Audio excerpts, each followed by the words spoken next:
Alors déjà, on va parler des murs, les murs et de la peinture. C'est vrai, comment peindre ces murs dans un petit espace? Alors on peut choisir plutôt des couleurs brillantes, pas du mat et pas du satiné. On va plutôt aller sur des couleurs brillantes, des couleurs claires, bien évidemment, pour donner de la clarté à la pièce, jouer sur la lumière.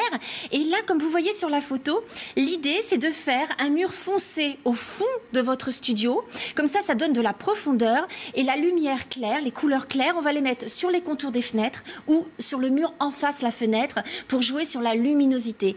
Donc ça, c'est très important. Jouez sur les différentes teintes. Ne faites pas toute la même couleur sur votre pièce. Jouez avec un peu de profondeur. Et combien de couleurs on met dans une pièce? Généralement, pas plus de 3. Jamais plus de 3. En même temps, il n'y a que 4 murs. En même temps, il n'y a que 4 murs. Mais il y a le plafond, il y a tout ça, il faut y penser. Mais il faut plutôt une homogénéité de couleurs. Donc vraiment, jouer comme ça. Pour ce qui est de l'éclairage, souvent, les studios sont sombres et pas très agréables. Et bien là, c'est pareil. On va jouer sur la lumière. Il ne faut pas hésiter à mettre plein de petits points de lumière. Alors, petite astuce à connaître, c'est 15 watts au mètre carré. C'est la moyenne. Ça veut dire que vraiment, vous calculez votre surface et vous faites x 15. 15 watts au mètre carré pour avoir une belle ambiance, une belle lumière. On peut jouer avec des éléments de décoration, par exemple des petites guirlandes, des points lumineux à droite à gauche. Toujours l'idée de créer du volume, de se sentir bien chez soi. C'est pas parce que c'est une petite surface qu'il faut négliger tout ça. On va parler maintenant de la cuisine. C'est pareil, dans un studio, il faut manger, c'est pas très agréable. Alors, les éléments de cuisine, généralement, c'est pas très joli. On a l'électroménager, on a généralement le grille-pain, le four micro-ondes, etc. On va essayer de les cacher pour créer une uniformité de couleurs et de matières. Comment les cacher? Des petits placards ou bien des petits rideaux, tout simplement, qu'on peut faire soi-même. C'est tout simple. Une petite tringle, un petit rideau, on plisse et voilà, c'est caché et ça créera aussi une bonne ambiance. Les escaliers. Alors, si vous avez la chance d'avoir une mezzanine, vous allez exploiter au maximum les escaliers. Et pour cela, il y a plein d'astuces. Regardez un peu cet escalier à tiroir, ça, c'est génial. Placard. Ça, c'est vraiment très utile. Pensez-y, les escaliers peuvent vous servir de rangement et être très utiles.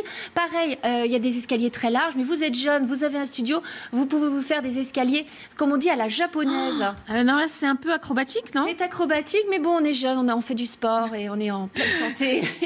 On a plein d'idées. Donc voilà, on monte les escaliers 4 par 4. On peut faire les petits pas chinois aussi. C'est des petites dalles qui font juste la taille de votre pied pour monter à votre mezzanine. Toujours, on pense gain de place. Les constructeurs sont allés vraiment vers les mini-cuisines. Alors là, pareil, il y a des solutions pratiques qu'on vous propose et c'est la grande tendance des mini-cuisines.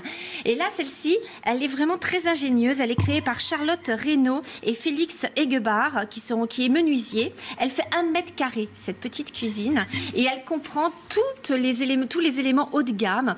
Donc vous avez vraiment la plaque de cuisson, les couteaux, le petit frigo, le petit lave-vaisselle. Tout est compris dans 1 mètre carré. C'est incroyable. C'est incroyable. Tout est compris dedans. C'est du haut de gamme. Le prix est sur demande, donc on n'a pas demandé le prix. On ne veut pas savoir parce que ça doit être assez cher. En général, petit espace, grand prix. C'est ça. Généralement, c'est ça. Là, c'est une cuisine proposée par un designer qui s'appelle Victor Xavier. Ça s'appelle Soria, cette cuisine. Pareil, très ingénieuse, très design. C'est un petit œuf et on l'ouvre, ce petit œuf. Et comme ça, on a une petite table, etc., etc.